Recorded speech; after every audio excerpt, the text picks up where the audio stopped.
Catastrophes, emergencies, the news, sometimes just a little flash of it can lead me to rage or tears, my heart breaking for the world, and powerlessness that I feel because I feel constricted by my sensitivity, not in here, but out there.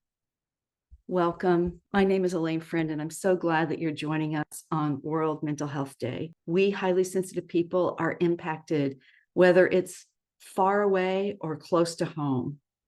We can't help but be impacted by what's going on in the world. So welcome to this community conversation. The way it works is we're recording. You probably saw. And anyone who comes on will be a part of the recording. I hope that in the service of highly sensitive people, you might be willing to do that. If you're not comfortable coming on and speaking, sharing in the way you want, if you'd like to do that, this is just in office hours, basically. You raise your virtual hand, which is at the bottom of most people's screens. It might be a little trickier to find if you're on your phone. And come on and ask for what you need from the community, or ask a question, or share your experience, strength, and hope. I ask that if you're here in the chat, you're welcome to make comments and even pose a question for me to address if you would like in the chat, and you'll be anonymous in this recording. Although the contents of the chat will likely be included, we will remove any identifying information, including your names. So you have complete privacy, except for who's here live now. They can all see that you're here. If you're worried about that, go and do a rename real quick. Just go to the participants list and go to the right of your name and click on it, and you'll see rename, and you can change your name, but just your initials.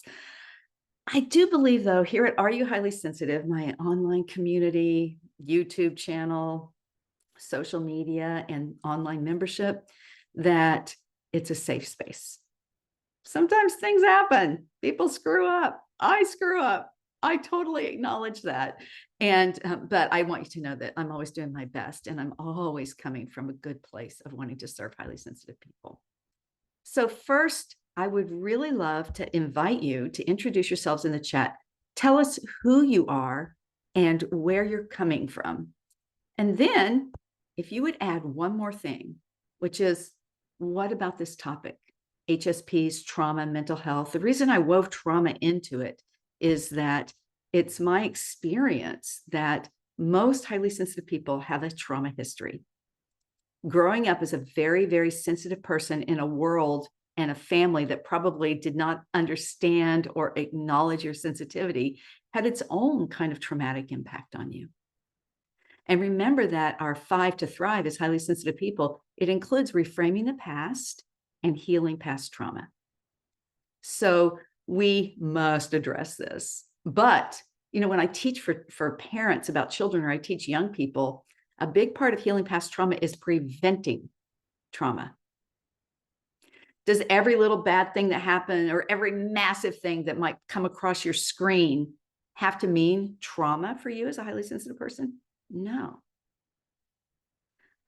And I was going to say but I'm going to change it to and it requires us to have tools and filters and set limits on our brains and our screens. It requires us to process. That's why we're here today, to process the horrendous things that you might catch wind of. Now, I know there's some HSPs out there who can't stop watching the news and can't, or pulling in real, just really focused on it. And I understand that mindset. And I've had it at certain points in my life too, or when certain things were going on. But in general, we recommend that highly sensitive people practice a news fast. A news fast is what I was just talking about. We strongly recommend a news fast if you're highly sensitive, because you are thinking, noticing, and feeling more than the people the news is designed for. The news is not designed for you. If you want and need news in your life, and many of you do, can somebody throw in the chat, what do you think is the best way? If you're in my membership or you come and follow me regularly, you know what I recommend. But what is the best way for a highly sensitive person to take in news? The least overstimulating, the way that you can still be in the know without sending yourself spinning into over-arousal. Remember, over-arousal is really the only negative aspect of being highly sensitive, but on this topic, it's a big one. It's really big because we have just such a strong reaction because of all that thinking, feeling, and noticing. Our nervous system has a really strong reaction. Only read stuff with limits of how long you read. Well, actually, yes, print news is the best way to do it, not on a screen. Just the screen. You know how children shouldn't have very much screens. Really, most people say they should have no screens, young children, and how they shouldn't have screens for 3 hours before they go to bed. And we shouldn't have screens for 2 or 3 hours before we go to bed. That's because the screens themselves activate our brains. So when we catch these difficult, challenging, mental health challenging events on a screen, it's more overstimulating than print. So, and then I like this person who says that they set a limit with themselves for how long or how much print they're willing to take in. So tell me more about what you feel you can take in and how you are experiencing the stuff that's going on today in the world. Is it impacting your mental health? Hello from Berlin, Germany. Thank you for being here. You're not our only person from Germany. I'd love to connect you with the Are You Highly Sensitive member in Germany. I mean, Germany's a big country, but isn't it's exciting to meet your people, especially in your own language. I always say that about my horses, that some of them speak different languages because they come from different places. Okay, so keep introducing yourselves and let me know. I want to just say one more thing about a news fast. Actually, I mentioned it in this workshop that we're having on Tuesday. If you registered, you all saw the announcement of we're doing a curriculum on self-value based on Elaine Aron's, most important book that she has thus far published. It's called The Undervalued Self. We'll throw the link in the chat. And my assistant Kwame is here, and she is here as Are You Highly Sensitive? So if you have any technical issues, or I'm not seeing your question because I am not especially brilliant at following the chat while I'm talking. So Sweden, we're getting Jackson, Mississippi. That's as foreign to some of you as Sweden and Germany might be to some others of you. Minneapolis, I'm sorry if I'm missing your location. I really appreciate it. It's so good to know where you are, just because we're building community here today. Let me just see if I missed any. Portland, Oregon, California, close to me. I'm in California, New York City. Okay, so somebody says they had to remove TVs from their house and stop receiving the newspaper, still having overwhelming anxiety. Right, me too. Me too. And I sometimes I can't decide, is the anxiety from what I'm seeing and hearing about, or is my anxiety about the fact that I'm not out there fighting the fight in the way that I imagine and fantasize I would fight, in the streets. That's me. And now I'm realizing that it's not possible for me at this point in my life. I'm 60. I live in the country and I have 5 businesses trying to pay the bills in the San Francisco Bay Area, where it's ridiculously expensive, only maybe second place to New York City. And so I have to take care of myself so that I can serve highly sensitive people. That's kind of my bottom line. Okay, news fast. The number one tool that you can use if you wanted to try it, but you feel nervous about not knowing about things, is to ask someone in your life that you trust that can watch the news or does watch the news, whether they should or not, to let you know if there's something important you need to know. And maybe, I think we all probably need to do some kind of activism. I believe it's service. In Judaism, it's called tzedakah. And I believe that one of the best paths to mental health is being of service in some way. Now, I might be of service by taking some time to compliment somebody, or to have a meaningful chat with the person checking me out at the grocery store. I might offer service by offering free and really liberal sliding scales on my events, for example, because I want to be accessible to highly sensitive people, to support them. And you had the opportunity to make a donation to come today, but I certainly wasn't expecting or asking you to. And today, if you would like to come to our webinar, it's pre-recorded, the academic part of it. It's good. I worked on it for hours, and we've really, pulled together a really great introduction to the undervalued self. And then we're having an hour long, maybe an hour and a half, depending on how many people come, discussion after it. But as soon as you register, you can get the recording and watch it ahead of time, or you can come on Tuesday and watch it live with us, chatting about it in the chat. So there it is, the webinar. It's called Reclaiming Your Worth: From Undervalued Self to Unshakable HSP. Now, Elaine Aron, the author of the book, and I, we're close and we work together frequently and to speak regularly.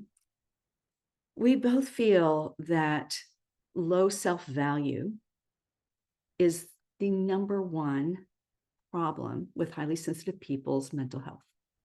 Low self-value, we come by it naturally. I'm not going to go into it right now because that's what we're doing on Tuesday in great detail. But if you have a low self-value, you have it because you're more inclined to be connected and loving toward people rather than asserting your own needs. Most highly sensitive people come into the world that way. We're sort of gifted through our sensitivity and our high empathy, and probably how we were raised, with a tendency toward maybe some people pleasing and caring for others before ourselves. And that results in an undervaluing of oneself. And that is the barrier to mental health and trauma healing. And Elaine says in chapter 1 of this book that we're going to be digging into a little bit that she really believes that many of us will be able to do great work on our mental health by going through that book carefully with a pen and paper. So more about that on Tuesday. I look forward to seeing you all there. And if you're here today, if you registered, you were able to get the discounted price. If you're a member of Are You Highly Sensitive, do not purchase. I know a new member did. Remember, everybody new does something like that because it's hard to believe that all of that stuff is free when you're a member and you're just paying $37, $47, or $57 a month. So don't purchase if you're a member of Are You Highly Sensitive. Do you hear me, members? Please. Yes, and codependency. Totally agree. So we need to increase our self-value. And so this coming week is critical. So I hope that the very least you'll watch the recording, but if you can possibly come to the discussion, and if you purchase the webinar or you're a member, we'll also put the recording of the discussion. All right, moving on. I think that's enough. I'll mention it again. Oh, just that if you purchase it, since you're here live, in about 20, 30 minutes, we're going to give you the link, or maybe we already did give you the link. You have to stay. I'm such not a salesperson. If you purchase it from the link that we're putting in the chat here today, it's discounted from $57 to $29, just to thank you for being here. Okay, it's called an upsell. I'm learning. See, it's not impossible for an introvert, highly sensitive person to grow her list and sell something now and then to pay the bills. So thank you all so much.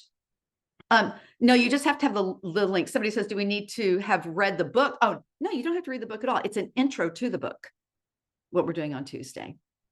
And I also, just a little teaser, one more, and then I'm going on. Let's not talk about it anymore after this. I used a bunch of pictures from HSPs and horses to demonstrate the way we are in relationships, that how we can shift that a little bit. So there's about, 10 minutes in the middle, or 10 or 12 minutes of a little taste, an online taste of HSPs and horses using my therapy herd that are all rescue horses. So yes, that's one of the 5, the horse rescue. Okay, moving on back to this topic. I think I'm going to start with the question that a member submitted to me, because I love this question. You saw it in the email. To me, I really resonate with it. And the reason is that it is probably something that many of us know and have experienced. So I would like you to either take some notes or just close your eyes, however you process reading this question best. We could try and see if it's short enough to go in the chat. Well, I mean, maybe we could put the question in the chat so people can read it as well, because we all process differently. But what I would like is your experience, strength, and hope. And if the person who asked this question is here live and you'd like to come on and chat with me, let me know. I'd love to hear it. But I would love, I know a lot. I've been a psychotherapist for 3.5 decades, and I've studied, side by side with Elaine Aaron for 15 years. And I study constantly. I'm obsessed with learning about the things that matter in my life and that I think might matter in your lives. So, but all. So I have no problem saying I don't know this. I'm just going to share my experience, strength, and hope, but I hope you will share yours with people who ask questions or bring up topics today. So here we go. You ready? I'm trying to balance speaking up for things I believe in with the reality that it's really hard for me to do. It's particularly difficult in these opinionated, charged times. I want to add my perspective, but sometimes confrontations with people will change my relationship with them forever. This is an HSP thing for me. I'm so tender and easily hurt by confrontation and the worry and wonder what they think of me after knowing my thoughts on things if they're different than theirs. Is it worth it to speak up, to speak out? So just to recap, I'm trying to balance speaking up for things I believe in with the fact that it's really hard for me to do. And it might change my relationships with others if I share what I really think. So, wow. Can you relate? Let's just first, let me hear your empathy on this in the chat, or if somebody would like to say something that they really resonate. Could this be you? Could this question be from you? So you can either share in the chat or raise your hand. I can relate. I'm of a different political persuasion than 90% of my family. And so when I visit, they're all in Oklahoma and I'm in California. So it's just kind of a red and blue issue. I accept all of you, regardless of your color. I see the hand. I'll come to you. Thank you. Just a moment. So the thing is, my friends, that it has been a huge path for me to make the decision when to, quote, choose my battles, when to speak out and when not to. And several people are saying, yes, they relate. And others are saying that they've had to cut people out of their lives because of it. And you know what? My parents are 85, or they will be on October 31st and November 4th. And I don't want to cut them out of my life. I cut them out of my life for, a good 15 years when I was younger. I didn't have the ability to navigate this. But now, after also, besides being in mental health, I've been in Al-Anon 12-step program for 35 years. So I've learned to keep my stuff on my side of the fence and let their stuff be on their side of the fence. And sometimes we can sit on the fence together and have a conversation. Good fences make good neighbors, one of my favorite all-time poems. And one of my dad's too, I was raised with that. So I found my way. So keep sharing. Somebody says, I don't want to be part of people's lives when they support abuse. I guess I totally agree with you. And at the same time, y'all, the thing is, I would posit that they don't think they're supporting abuse. They think they're saving the world. This is true no matter who you are and who they is. Okay, I'm going to spotlight you. Kate, are you able to come on video? You don't have to. Just so you know, y'all, you don't have to.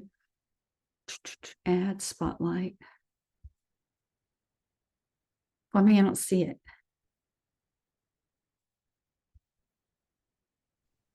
Let me see. Okay. There, she has her video on. Oh, she had the video on. Okay, thanks. Hi, Hi, Kate. Welcome. thank you. This question, this topic of not being able to speak out is so painful. I just want to cry. Because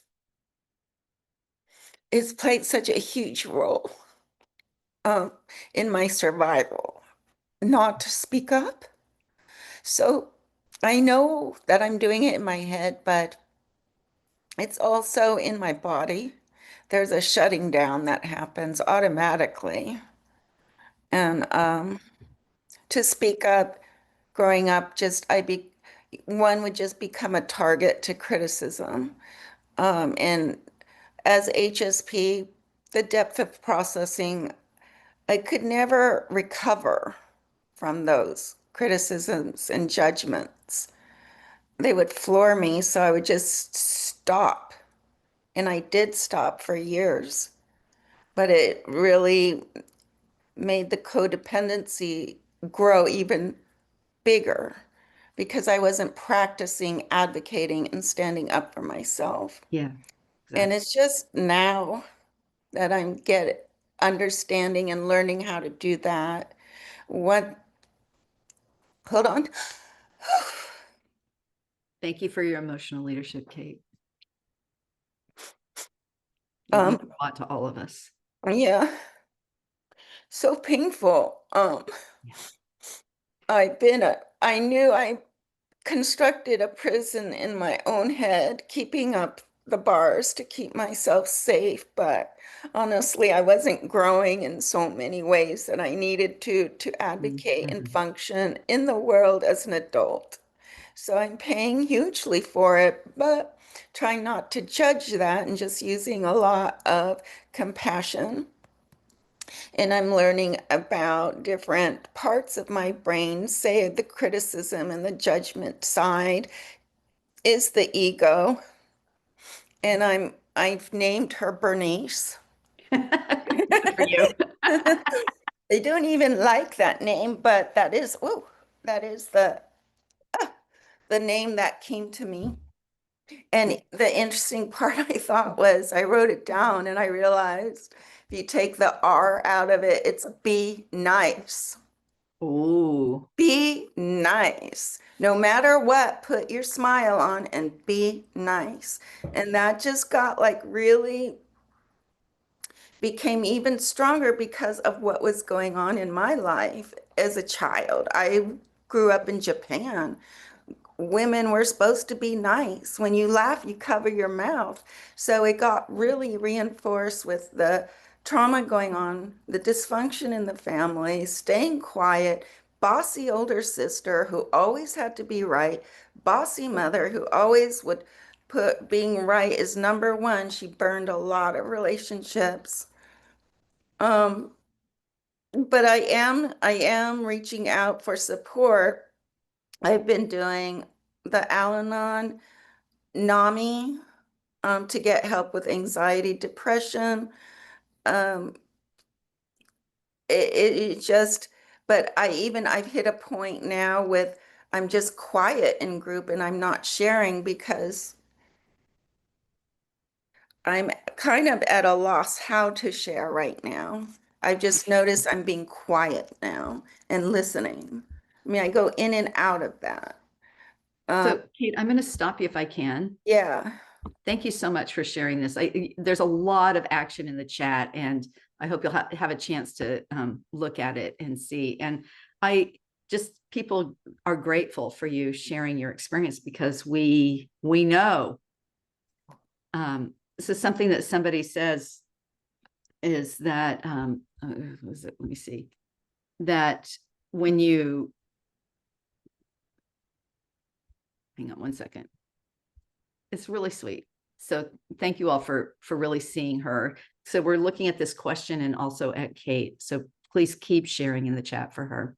Okay, so when you have an opinion or a thought that's different. Oh, I know what I was going to say. Somebody said it doesn't even have to be political, right? Just speaking up because we see and think deeply about so much more than the rest of society. So it can even be alienating to just share your observation. And sometimes I say, look, if you're thinking it, feeling it, noticing it, processing it deeply, you should share it for the most part, because this comes from Elaine. She's kind of a radical, but she wants us all to, get out there and have a blog and share what we're thinking and feeling and noticing, because we are the leaders. And at the same time, sometimes it's safer for us to take care of ourselves. And I appreciate, Kate, that you've been finding your way. I'm gonna let you go off camera and take some time to read the chat because it's lovely. Okay, so I'm going to go back. I'm going to reread the question. You all are so active over here. I can't keep up. So, Wami, I'm going to ask you, how about my phone here? No. Get my attention if a question comes into the chat. I want to just say there's a lot in here that's very interesting about this topic, this question about, I can't support people who, or I can't be in relationship with people who support abuse, or I just can't understand this, that, or the other thing. And I just want to say again, I guess maybe I'll say something new, which is that the path of compassion without codependency is the path to healing. When I got my license, I don't know what it's like for now for people getting therapy licenses, but I had to do an oral exam and I had to choose one theorist to use to analyze a case that they gave me in the oral panel. And I chose Bowen. Bowenian therapy is about the whole concept of triangulation, and that when we impact, it's the same as Al-Anon. When we heal ourselves, we heal the system. And so how can I possibly be in the house with the news that I can't stand on at 100 volume because everybody's hard of hearing, right? How can I do that? How can I even go to Oklahoma? How can I hug my nephew, who I know has a huge radical flag on the ceiling of his bedroom? How can I allow love, which is our superpower, love to supersede difference? And I do have to let people go, for sure. We do have to, and that's really sad, and we have to grieve those losses.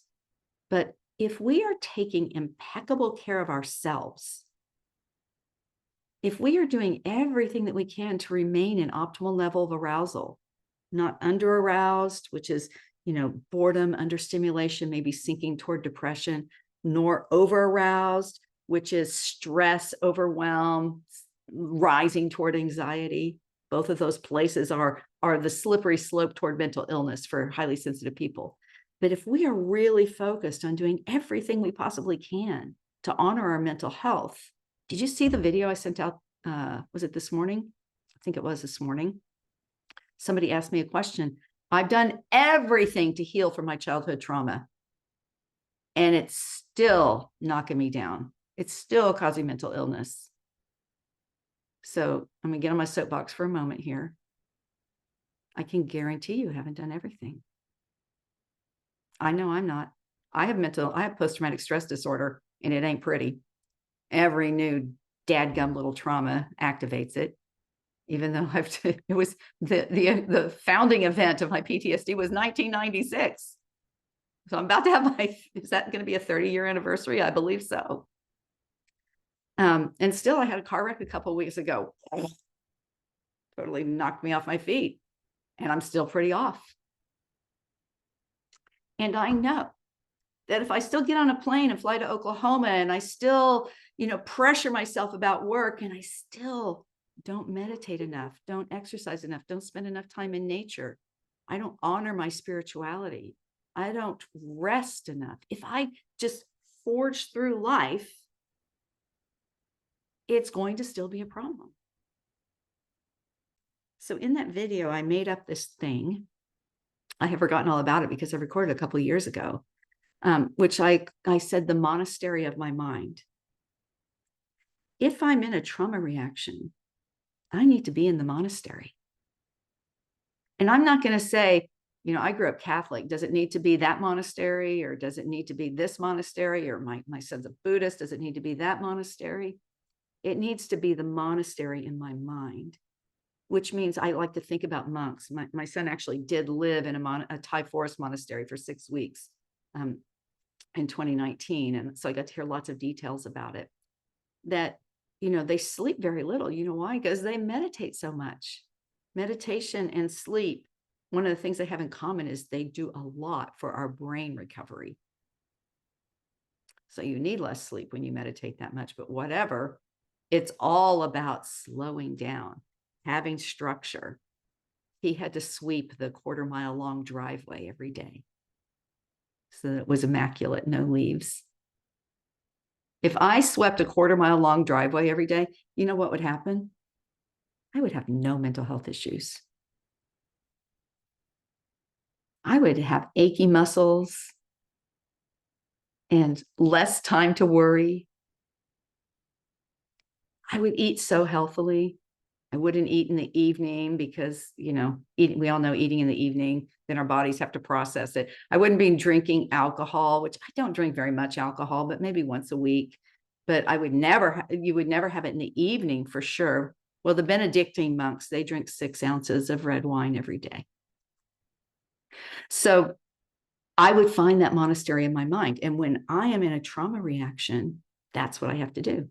And let me tell you, it doesn't involve the news, but it might involve journaling and writing in a way that might serve others.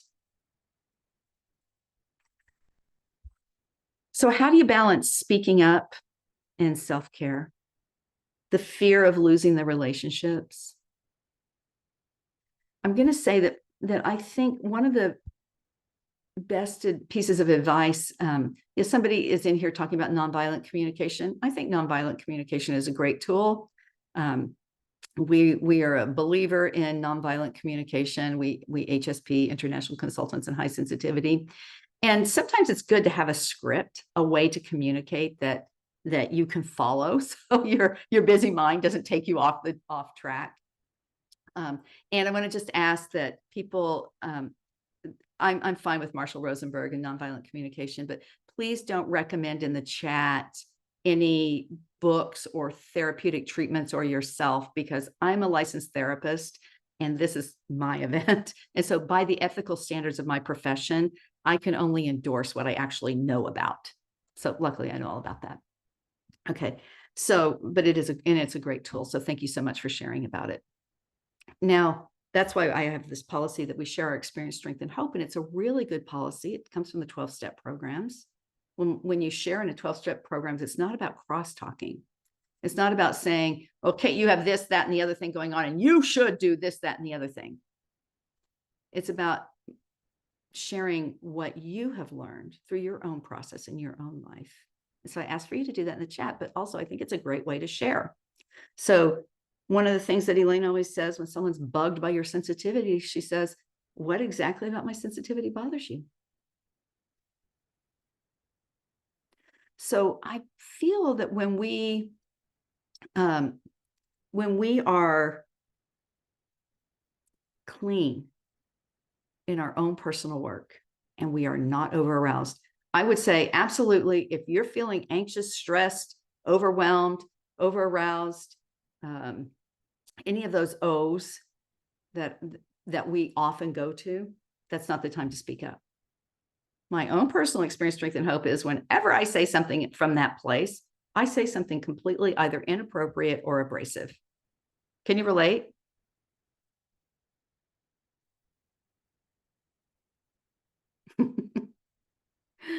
We have to be our best selves to engage, right? And also to have the filter to know what is appropriate to say. So I don't have an answer to this. How do you balance it? But I do believe that we have to take care of ourselves before we can speak up, because then you will know. I do truly believe that if you're highly sensitive, you're a deep processor, that you know what you can say and you know how to balance that relationship. If people are just going to dump you or separate from you because you share a different opinion, I have some issues with that relationship. Maybe they're not able. And then you get to decide.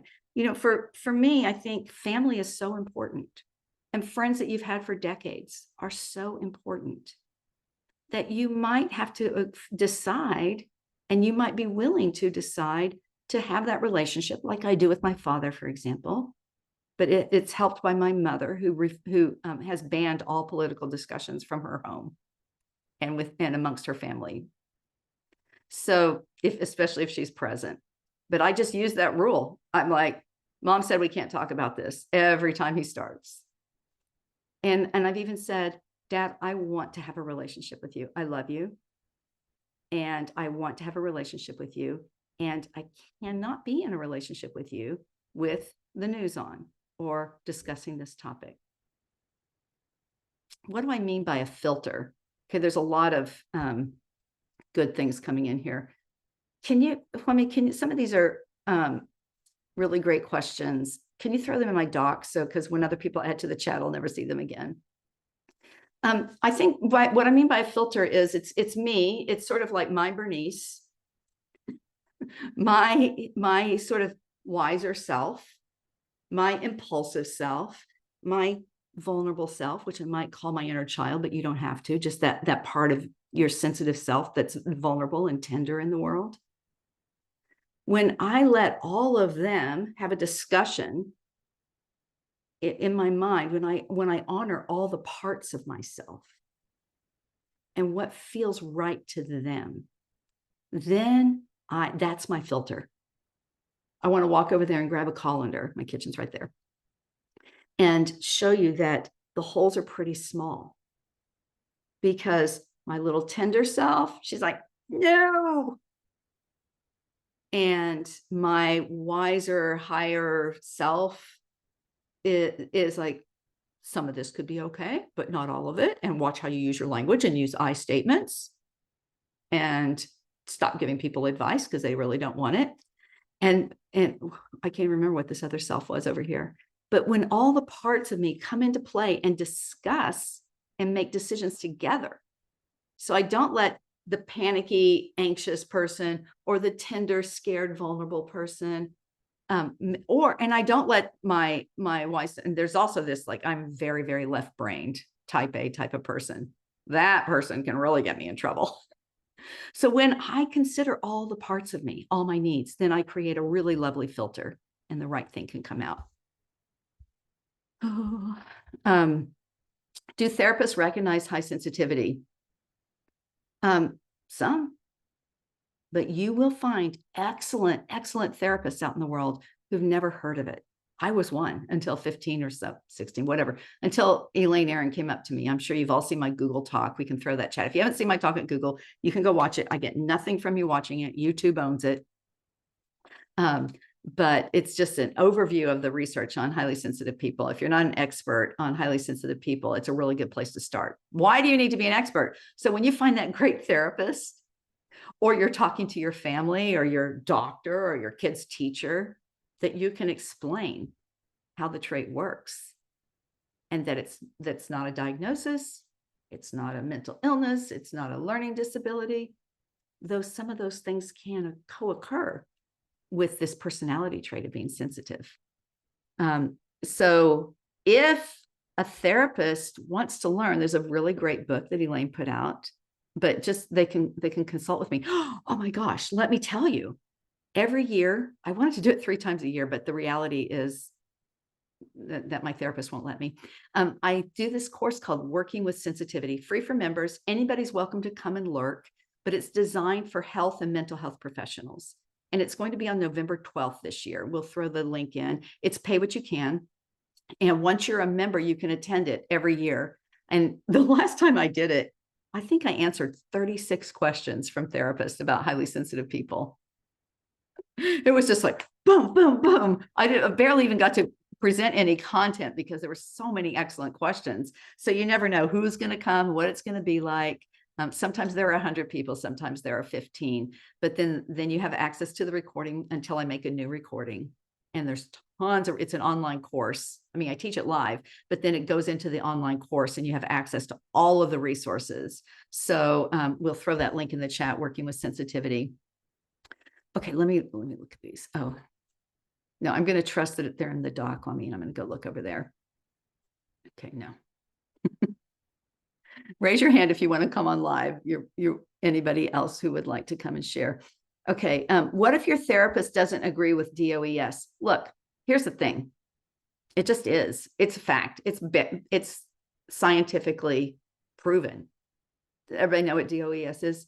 It's the 4 characteristics of highly sensitive people.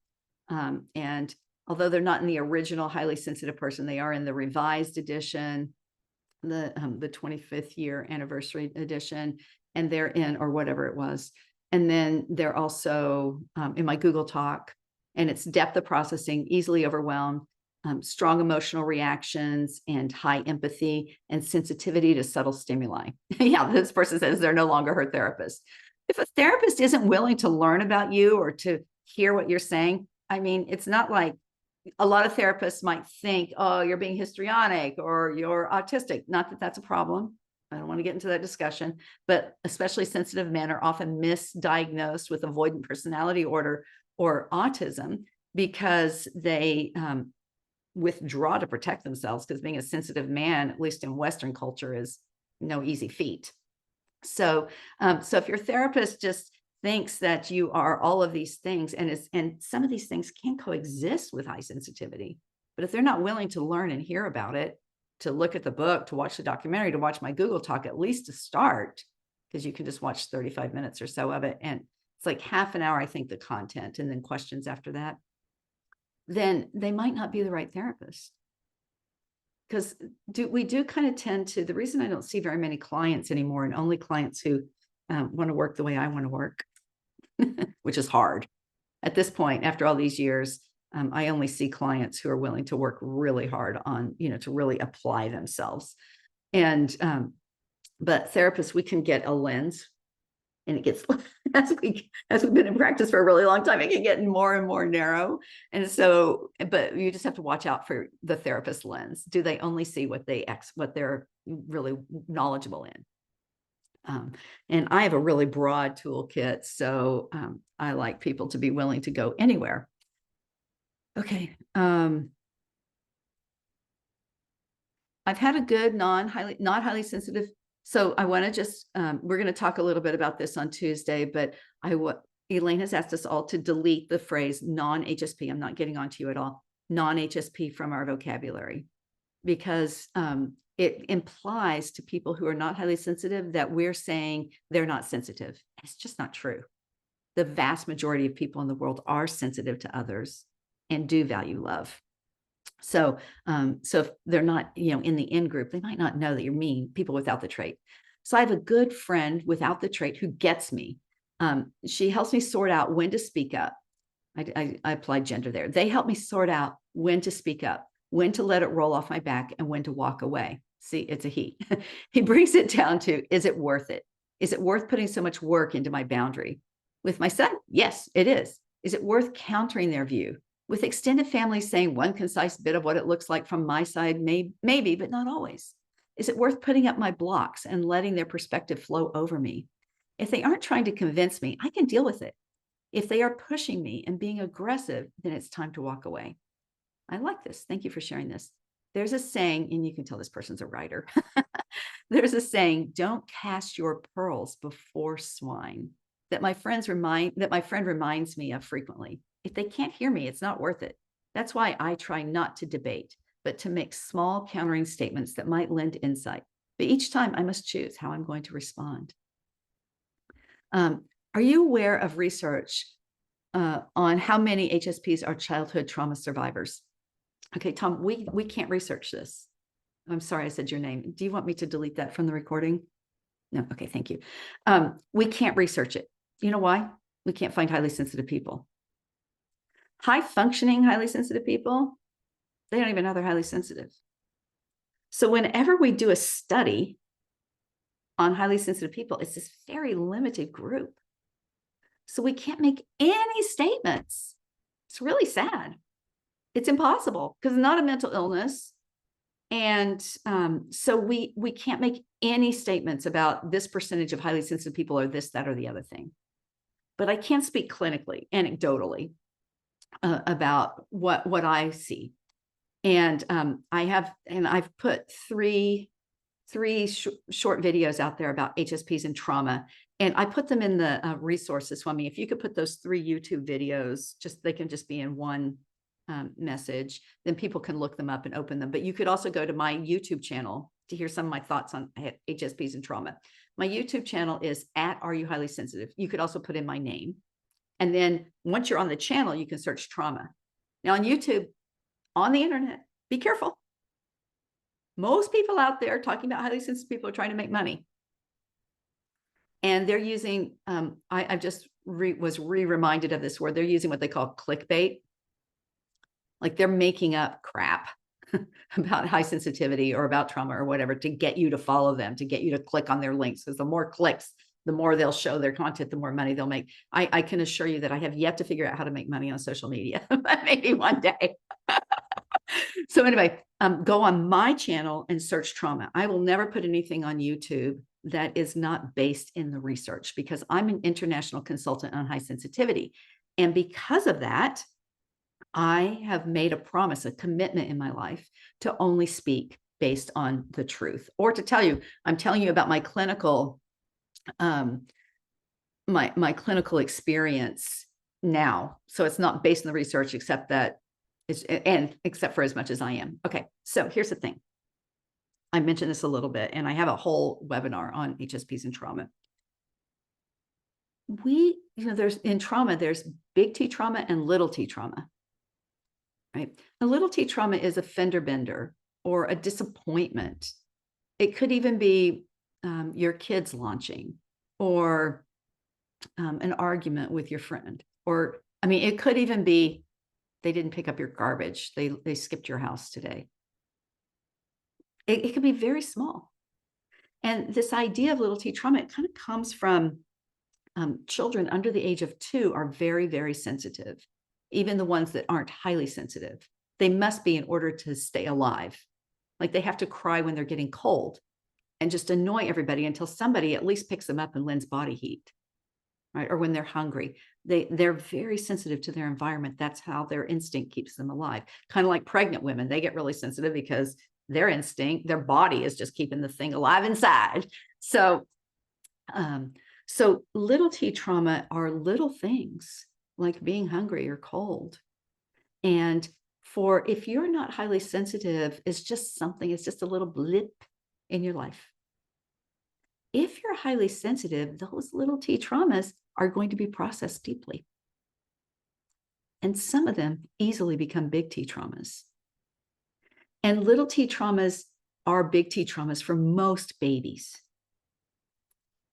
So just depending on how their brain processes and reacts. So if you're highly sensitive, it's very likely that you had some childhood trauma.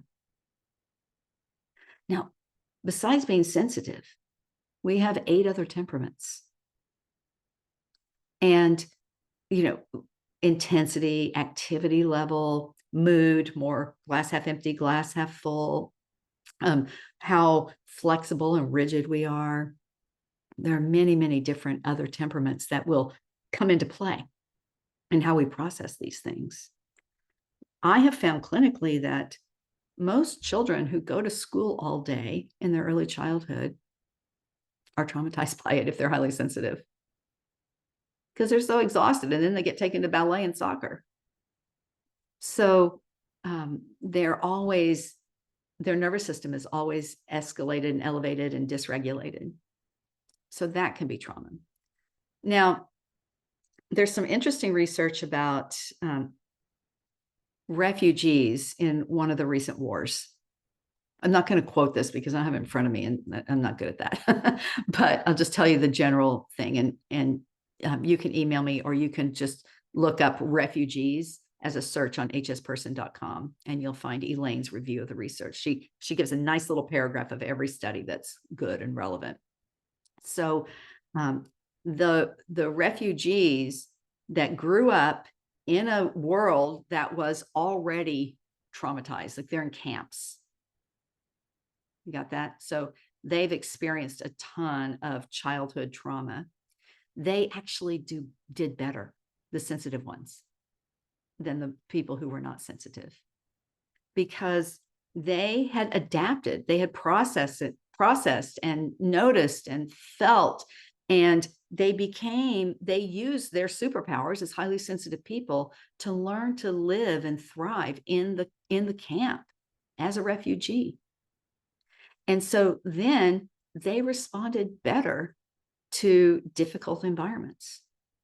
So we do see that a sensitive person's brain is able is just deeply adaptable. That's why it's such a good thing that we have that we have this brain and we're living in this world because we can make use of resources. And so, and then when you look at ACEs, adverse childhood experiences, things that happen when you're a kid that can impact your mental health. It turns out that ACEs barely impact people who are not highly sensitive and have a very strong impact on highly sensitive kids and stay with it until they get good help and heal from it. So that's my kind of not good answer. Somebody says my therapist is lazy. She asked me for resources. Yeah, but listen, your therapist is tired and overwhelmed. And there are so many things out there to study. So I would really recommend so that you send working with sensitivity to your therapist. And my goal is to get every educational and mental health professional and health professional to know about high sensitivity. So that's why I have that out there. Okay. Somebody says they don't agree that when we heal ourselves, we heal the system. In some ways we do because the lens changes and our relationship to pain shifts, but feeling not oppressed by the system is a different route and it's structural. Thank you. Okay, I appreciate this. Someone put in a private chat to me that Audible has some of Elaine Aron's books on for free to listen to if you have the subscription. And her books are in every library system, basically. And have you heard of Canopy, Kanopy? So Canopy has, let's see here. I'm going to put it in here, Knopy. They have all of the sensitivethemovie.com movies available for free through the library system. They've also been put on Apple TV. I think they're on Prime. There are many places that you can catch. And let me just give you the website, sensitivethemovie.com, to see the documentary. And there's also a feature film called Sensitive and in Love. And then another documentary about relationships and being in relationships with sensitive people. So those movies are very helpful and useful. And they were made by a nonprofit foundation, which is still hasn't paid all the bills. And also, we have the new Sensitive Men Rising docuseries, three 1-hour films about sensitive men. So there's a lot of availability out there to educate your therapists. And so give them the resources. Okay, let me look back in my doc. Does anybody else have any questions? I saw there was a hand up, but then she put it down. Oh, okay, here they are. Oh, work situations. Okay, I think that good. Okay, how do you handle work situations? Okay, come on, folks, jump in the chat. I would like to know a little bit more. Could you give us more details about what do you mean by work situations? I do have a couple of blogs and a bunch of videos about this and a couple of long classes, webinars about it. When you're a member of Are You Highly Sensitive, you have access to all my, as long as you're a member, you can watch all my webinars for free. The Are You Highly Sensitive store, you can go look and see what's there and see if anything would interest you. It's way cheaper to become a member than it is to purchase them, just saying. And so, when you become a member, it's all available. And so if there's any members here, I know some of you are here, I appreciate you. If you could talk, just put a little something in the chat about the membership. But the main thing I want to, I'm rambling while you all talk about work in the chat. So can you respond to this person? How do you manage, let's just say, how do you manage your sensitivity at work? Is that what this is about? Or how do you, I've had a hard time. Okay, here's something. I've had a hard time asking for time off or making phone calls to higher ups. I feel like I write an extensive email to justify myself. Okay, that's good. Very specific. Thank you. So how do you manage your mental health and your sensitivity when you need things at work? So an extensive email is a really good thing to do, except that you do it before and don't send it. It's really, and one of the things that I do is I write this email, I address it to myself so I don't accidentally push send. So write yourself an email, but then say, dear supervisor, dear HR, whatever. And then write the most extensive email that you possibly can. Okay, write in great detail every single thing that you've ever thought about this topic that you want to address with them. This applies to all relationships. Secret. Okay. So, and then put it, leave it in your drafts or send it to yourself either way. And don't look at it again for 24 hours and then look at it again. Some people would say, my writing coach would say 3 days, but you might not have 3 days over and over again. But that's the best thing to do, is to close it up. You can write it in your journal too, and close it up for 3 days and then come back and reread it and add things and delete things. Now, I'm going to give advice I've never given before. So somebody says they'd write it in a separate document to avoid accidentally hitting send. Yes. Or just make sure the send is to you. Send it only to you. Do not put anybody else's email address in that email. So, but if you're writing it in another document, yes, absolutely. Just some people feel like it flows better if they think they're writing to the person. Like you could write a long email, but you might not be able to do this work. Okay, here it is. Used to, I would say you go through and you prioritize, find the 3 most important things in those mini drafts that you've written and circle them or highlight them. And then find the 3 least important things and get rid of them. And then do it again, because we are so verbose. And some of you are fabulous, concise writers and speakers, but many of us have a lot to say. Look at me. I'm just rambling on for an hour here. And I didn't even plug in my computer, but luckily it didn't die. We plug it in. So, but now you know what you can do? Forgive me. Put your whole long letter in Chat GPT and ask it to reduce it to 100 words. It really works. And then you have to read it, of course. But do you know, my email makes suggested replies now. And they're good. Way better than my rambling, justifying, micro details. So I really do feel, somebody says I'm known for being verbose. Yes, thank you. I paid big bucks. Have you looked at my website, ElaineFriend.com? Would you please go look at it? Because I worked so hard on it. And I did this, it took me 2 years to write the dang thing. And I paid a lot of money to bring it down to internet reading, like bullet points. Because what? No, all the details. You've seen my emails, all the details. If you ever get one that's really concise and to the point, you know what it is? It's either Huami or ChatGPT. Okay.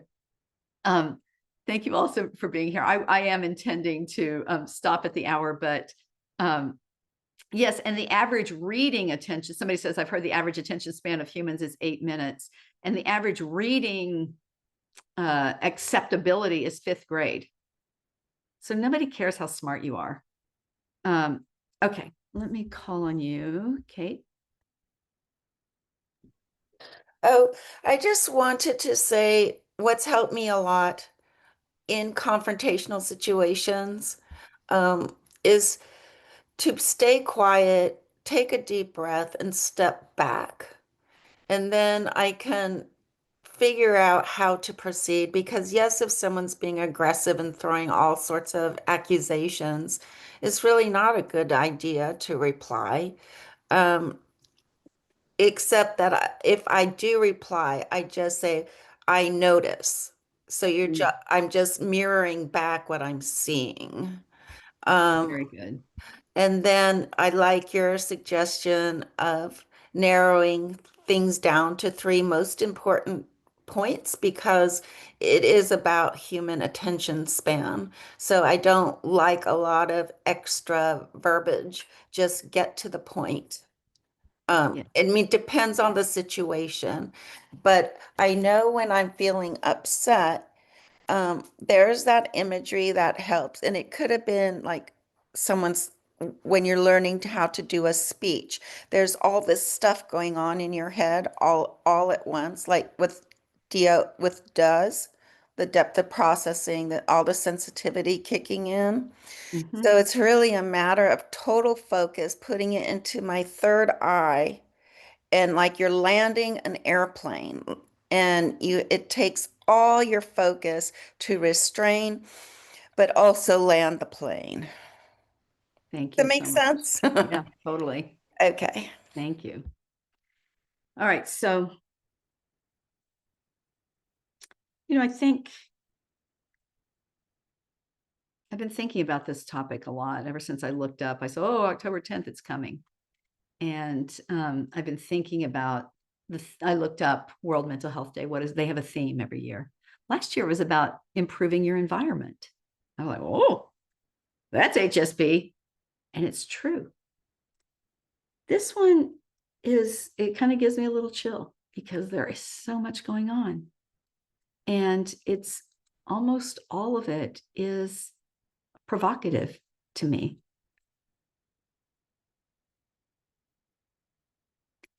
And so, we have somebody says here they have a high ACE score, adverse childhood experiences, and that their body is holding it 100%. So I'll repost very soon my social media post that I made about how you know when it's too much. Are you curious about membership? A lot of the people here who are participating are members of Are You Highly Sensitive? And I really appreciate you all so very much. And I encourage you, if you're curious about membership, either send me an email, Elaine at areyouhighlysensitive.com, or go look at the link and see what's there, what intrigues you, and join. Here's the deal. When you join, it's a monthly thing. It automatically charges your credit card every month. You get to choose at what level. I have a scholarship level, a financial stress level, and the level that it actually costs. And I don't care. Somebody once asked me, what's the difference between the levels? There's no difference. And I will never know which level you are or care which level you are. I want you to get what you need. And so you'll join and you can quit anytime.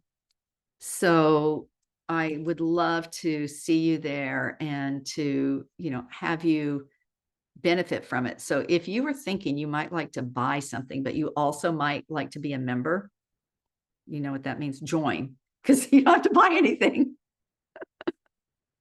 So I appreciate you all. I want to say that if you are experiencing some mental health challenges, you find yourself in depression or in anxiety or just not living your best life, it's important to get help. The good news is, because of your sensitive brain, you are more responsive to help. It helps.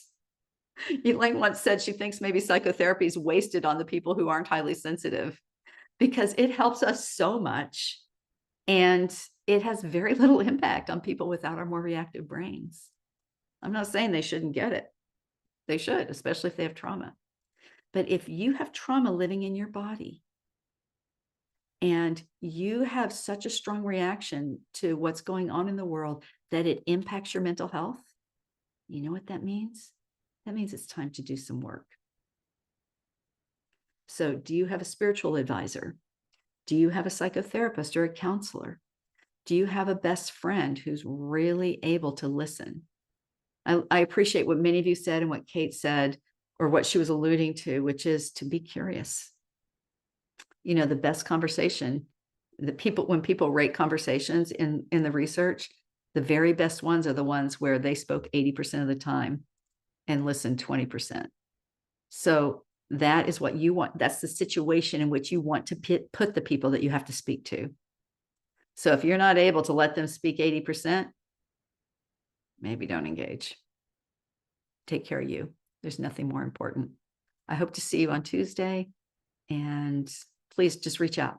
I know some things maybe might have come up and you didn't ask them, I'd be happy to chat with you or to send you some resources. I'm Elaine Friend, and this is World Mental Health Day. So take care of your mental health.